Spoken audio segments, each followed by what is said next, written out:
Olá, queridos, estou aqui para fazer um resumo do nosso 33º dia, último resumo do Antigo Testamento, sobre tudo aquilo que a gente já leu até aqui do Antigo Testamento, e eu deixei por último o primeiro e o segundo livro de Macabeus.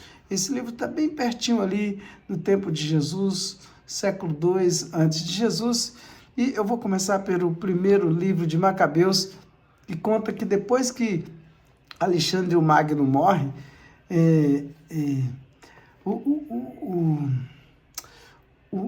o território grego, nossa, cansado, o território grego, ele foi dividido em satrapias. O que são satrapias? Satrapias são regiões, são territórios, pode dizer assim, que foi dividido em partes, e ali os generais que compunham o exército de Alexandre o Magno começaram a disputar as posses por esses territórios. Então foi dividido em territórios onde os generais começaram a governar.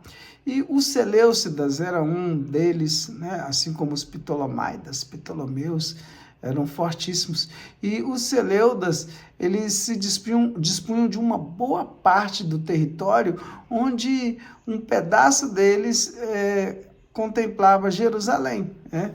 Era uma parte do território que pertencia aos Seleucidas, Jerusalém, né? E Antíoco IV era o general que ficava responsável por aquela parte.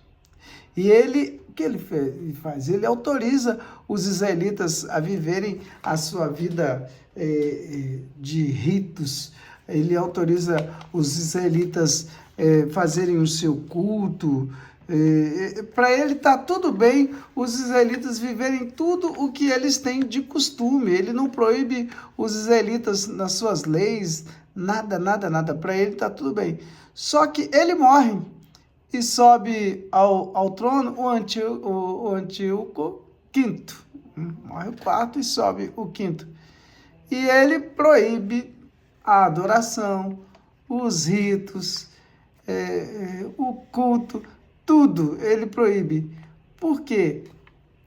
Diferente do quarto, o quarto ele liberava desde que os israelitas pagassem os impostos. Ele queria receber imposto.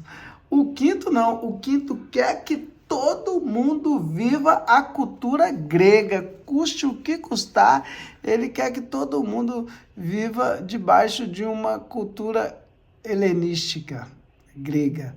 Só que alguns israelitas raízes não vão aceitar isso, eles não vão mesmo aceitar negar a cultura, a fé, a religião deles. E aí eles criam uma grande resistência a esse general. O que a gente vai ver aqui são alguns personagens muito interessantes, né? Tá lá, a gente vai ver Matatias, depois seu filho Judas, Macabeu, Judas Macabeu, que é ele que vai dar o nome no livro, né? O Judas Macabeu. Depois o outro filho chamado Jonatas e o outro Simão. Então, ocorre que o livro começa contando a história onde Antíoco, após invadir o Egito, ele ataca Israel e toma os objetos sagrados que estavam ali nos santuários. O livro começa contando essa história. Capítulo 1. Deixa eu pegar aqui. O capítulo 1 vai dizer isso, olha aqui. A partir do versículo... Aqui, ó. Capítulo 1, versículo 20, diz assim: após ter derrotado o Egito pelo ano de 143, regressou Antíoco e atacou Israel, subindo a Jerusalém com um enorme exército. Entrou com arrogância no santuário, tomou o altar, de ouro, o candelabro da luz com todos os seus acessórios, a mesa da propiciação, os vasos, as alfaias, os turíbulos de ouro, o véu, as coroas, os ornamentos de ouro, a fachada. Arrancou toda a vestimenta, tomou a prata, o ouro, os vasos preciosos, tesouros ocultos, tudo que ele encontrou, ele levou tudo. Depois ele volta para Jerusalém, volta a Jerusalém, ataca novamente e vai tomando gado, as mulheres, as crianças. Ele saqueia tudo e bota fogo em tudo, né? Falar a partir do capítulo 1, versículo 29 em seguinte. Então, ele transforma Jerusalém em uma cidade fortificada. Ele faz muralhas, né? Ele transforma Jerusalém um poder dele, né? Então, fez muito mal aos israelitas e todo Judá, esse general. Então, eles assim, vai chegar um momento que eles vão matar as crianças, as mães que circuncidaram as suas crianças, ele mata aquelas mães, além de muitas outras atrocidades que esse general fez. Em meio a tudo isso, existem alguns israelitas que não abrem mão da sua crença, não abrem mão da sua fé de maneira alguma. Esses israelitas, eles vão se posicionar. É nesse momento que se apresenta Matatias. Lá no capítulo 2 aparece o Matatias. Ele vivia refugiado em Modim. Ele vivia refugiado ali. O rei enviou alguns dos seus servos até ele para que ele pudesse se render. O rei tinha mandado alguns, capítulo 1, deixa eu ler aqui para vocês, capítulo 1, versículo 15 em diante.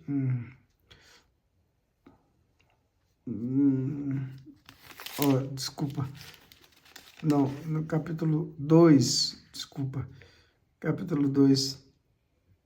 Sobrevieram enviados do rei a Modim, capítulo 2, né? A Modim para impor a apostasia e obrigar a sacrificar. Muitos dos israelitas uniram-se a ele, mas Matatias e seus filhos permaneceram firmes. Eles não se entregaram, esses aqui não se deram por vencidos, não.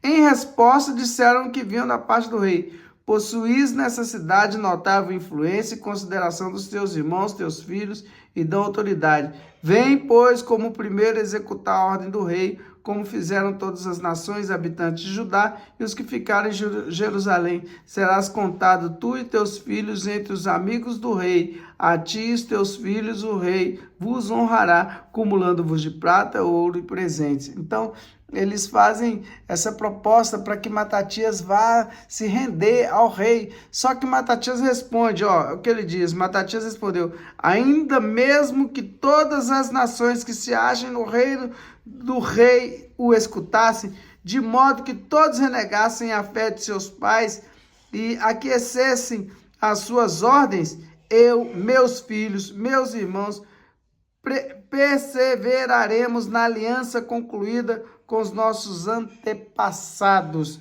Que Deus nos preserve de abandonarmos a lei e os mandamentos. Não obedeceremos a essas ordens do rei e não nos desviaremos de nossa religião, nem para a direita, nem para a esquerda. Então, ele mal tinha acabado de falar, aí aparece um israelita para sacrificar no altar. Gente, o Matatias, vendo tudo isso, que ele tinha acabado de demonstrar o amor dele pela lei, ele nessa fúria, ele mata esse israelita e mata o servo do general que foi lá mandar mensagem para ele também. Então, ele demonstra muita fidelidade à lei, muita fidelidade a Deus, à aliança. Ele deixa muito claro isso, né? Então, depois que ele faz isso, ele vai fugir com seus filhos para as montanhas. Ele foge para as montanhas, porque agora, né, ele matou o servo do rei. Então ele vai para as montanhas. Só que depois que ele foge, já estava instalado lá com mulher, filho, começou a chegar outros. Não muitos, nem todo mundo aderiu a essa decisão que ele tinha tomado. E eles serão atacados pelo exército do general, e aí vai restar pouquíssimos. Esses restos se organizam em um pequeno exército para reagir aos ataques do rei, né? Então, olha o que vai dizer aqui. Assim, Matatias e seus amigos percorreram o país, destruíram os altares, circuncidaram à força as crianças ainda incircuncisas nas fronteiras de Israel e perseguiram os sírios orgulhosos. Sua empresa alcançou bom êxito. Arrancaram a lei do poder dos gentios e dos reis e não permitiram que prevalecesse o mal. Então, Matatias, antes de morrer, o que ele faz? Ele nomeia o seu filho Judas como substituto. E aí o capítulo 3 vai trazer o Judas Macabeu, que é o personagem que vai trazer o nome do livro, né? Então, ele fez com que os inimigos recuassem diante dele. Se você ler lá do capítulo 3, versículos 6 e 7, os maus recuaram diante dele, transidos de medo, tremeram os que praticaram o mal, e a salvação do povo firmou-se em suas mãos. Seus feitos exasperaram os reis, mas alegraram Jacó, e a sua misericórdia permaneceu eternamente abençoada. Então, Judas, ele tem o objetivo de retomar Jerusalém, que estava completamente dominada por aqueles generais, né? Então, ele com seus exércitos, o que ele vai fazer? Ele bota terror, ele mata geral e vai tomando tudo de volta. O Judas Macabeu é um valente guerreiro. Agora, ele vai dedicar todo o tempo para a reconstrução de tudo, né? Para fazer tudo de novo. Passa um bom tempo se dedicando, depois vai ver aqui, né? Um bom tempo ele se dedicando à purificação e à consagração do templo. Restaura tudo. E depois que eles fazem isso, o que eles fazem? Eles acendem o turíbulo, acendem as velas do candelabro. Para quê? Para poder iluminar o templo, né? Com o templo aceso, o que eles vão fazer? Eles vão celebrar, eles vão começar a celebração de uma festa que dura 8 dias. Esta festa é chamada, então, de festa da dedicação. É uma festa que dura 8 dias. Mas ainda os macabeus estão enfrentando muitas batalhas. E eles vão enfrentar muitas batalhas por parte do Antíoco IV, do Antíoco V, dos Lísias. Ele vai enfrentar o Demétrio I. Muitas batalhas. Aí chegamos no capítulo 9, onde Judas morre em uma batalha travada contra Báquides. Infelizmente, o Judas Macabeu morreu nessa batalha contra Báquides. Então, Jonatas, o seu irmão, vai assumir o seu lugar. Lá no capítulo 9, versículo 28 em diante, nós vamos ver,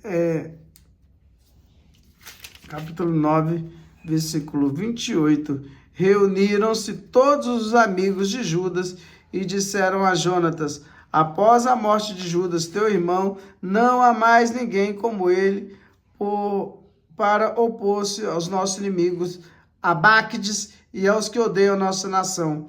Por isso te escolhemos hoje por chefe, para nos conduzires ao combate, né? Então, ele é escolhido, né, Jonatas, para que ele possa combater. E Jonatas, né, vence Báquides, que decide fazer um acordo de paz, né? Ele não mata, mas eles fazem um acordo de paz.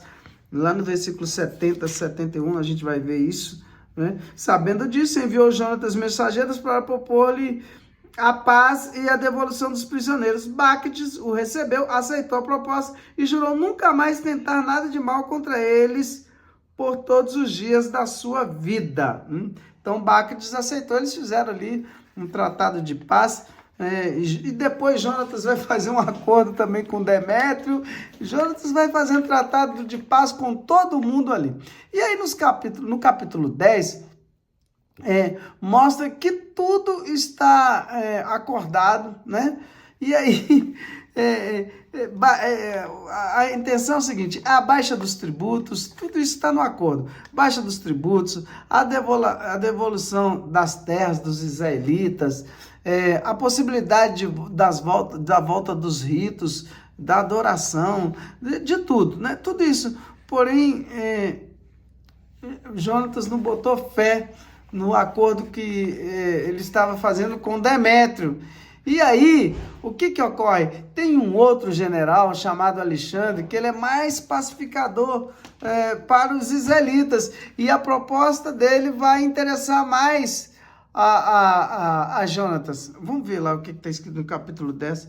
Olha só, versículo 46. Vamos ver aqui o que diz aqui. Capítulo 10, versículo 46.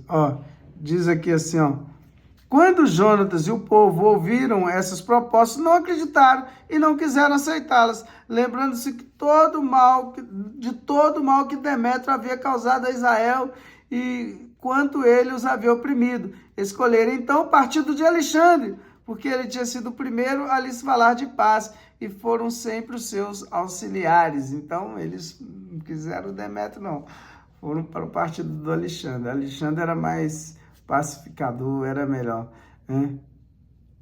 Ele dominava uma outra satrapia ali, né? O Alexandre, ele tinha interesse nos territórios israelitas, mas ele tinha interesse também no território egípcio. E aí o que ele faz? Ele vai se oferecer para se casar com a filha de Ptolomeu, né? Que é a Cleópatra, porque o interesse dele né? Ptolomeu morrendo, eu tomo posse desse trem tudo aqui, fico no poder de tudo isso, né? Então, Jonatas é preso no Egito e lá ele morre. Jonatas vai ser preso lá no Egito e lá ele morre. E quem vai assumir o seu lugar é Simão, o seu irmão. Né? Simão e seus filhos são convidados, então, para um evento. Né? O capítulo 14 vai trazer isso. Simão e seus filhos são convidados para um evento. E lá Ptolomeu os prende. Eles estavam bêbados. E ali mesmo eles morrem. Porém, o filho mais velho não havia ido ao banquete. E assim ele herdou o comando dos macabeus. Esse filho mais velho de Simão era o João. Né? Ele recebe a notícia da morte do pai. Vamos ver lá no finalzinho, para encerrar o livro. Macabeus 16, 1 Macabeus 16, 21, 22. Aqui fecha a história. Diz assim: mas antecipando-os, alguém veio a Gazara avisar João de que seu pai e seus irmãos tinham perecido e tinham enviado assassinos para matá-lo. Com essa notícia, João ficou espavorido, mas mandou prender aqueles que vinham matá-lo e os exterminou, sabendo perfeitamente que tinha a intenção de assassiná-lo. Assim finaliza o primeiro livro de Macabeus e a gente já entra de bate-pronto para o segundo livro do Macabeus. Ele reescreve muitas coisas do primeiro livro, além de acrescentar outras histórias, é claro. Aqui a gente vai relembrar, nesse livro de segundo Macabeus, a história de Neemias, Jeremias. Ele vai trazer alguns fatos aqui que lembra o profeta Neemias e o profeta Jeremias. O primeiro Macabeus, ele tem o foco nos heróis. Só o segundo Macabeus, ele já tem o foco nos mártires. Primeiro Macabeus a gente viu muita luta, muita batalha ali. Agora, aqui, esse segundo livro, ele vai dar foco no martírio. A gente vai ver coisas aqui maravilhosas, histórias lindas de martírios, de arrepiar. Interessante assim, são martírios de pessoas comuns, não são, né? São pessoas comuns, histórias assim que se assemelham muito à realidade da maioria das pessoas, né? O livro começa com uma carta dos judeus de Jerusalém, escrevendo para os judeus que ficaram no Egito, né? Depois do exílio babilônio, alguns ficaram lá. Então, eles estão contando as vitórias que eles estão obtendo aqui, né? Eles estão contando. Aquilo que foi narrado no primeiro livro dos Macabeus, eles estão escrevendo e contando para o pessoal que está lá no Egito, né? Então, eles estão muito felizes. E eles têm um outro objetivo, que os irmãos que estão morando no Egito não se esqueçam de celebrar a festa das cabanas. Eles estão contando para eles também que o templo está purificado, né? E que eles, mesmo estando no Egito, devem celebrar a festa da dedicação, que começou a ser celebrada no dia que eles acenderam o candelabro, as velas lá, entende? Né? Então, eles estão reportando isso para os irmãos que estão lá no Egito. Todavia, eles não estavam seguindo aquilo que Moisés havia deixado na lei. Eles não estavam sendo fiéis. Então o intuito deles nessa carta é que todos os judeus, estejam onde estiverem, vivam a mesma coisa, a mesma comunhão, aquilo que é próprio da Igreja Católica, sabe? Que o mundo inteiro está vivendo a mesma coisa na liturgia. É mais ou menos isso que eles estão propondo. Então, o que a gente vai ver aqui no prólogo, aqui no capítulo 2, onde Jasão, de Cirene, comenta que esse livro é, na verdade, o resumo de 5 livros. Tem um prólogo aqui que fala, aqui, do capítulo 2, versículo 19 em diante, ele está dizendo isso. Jasão de Cirene comenta que esse livro, ele na verdade, é o resumo de 5 livros. Né? Muito interessante. Posteriormente, o que a gente vai ter aqui? Uma sequência de histórias narradas no livro de Macabeus. São várias delas. E aí, a gente tem uma história marcante, que é a mãe e mais 7 filhos. O capítulo 7. É fantástico essa história aqui. Né? Ela causa arrepios. Eles não aceitam descumprir a lei. O capítulo 6 já havia trazido a história de Eleazar, que também é uma história muito forte de martírio, que ele também não aceita comer a carne de porco lá, comer animais impuros, enfim. E ele é martirizado. E agora o capítulo 7, a mesma coisa vai acontecer com essa mãe e esses 7 filhos. Eles vão ser flagelados, picados. Gente, não tem explicação o martírio que esses meninos vão ver. Eles morrem honrosamente, com a morte carregada de crueldade por parte dos inimigos, né? Até que chega, são 7 filhos, eles vão matando um por um, vai matando um por um, na frente da mãe, até que chega no último filho, que é o mais novo, né? Ele viu 6 irmãos morrendo, assim, com um requinte de crueldade, como eu disse, e pedem à mãe para convencer o filho.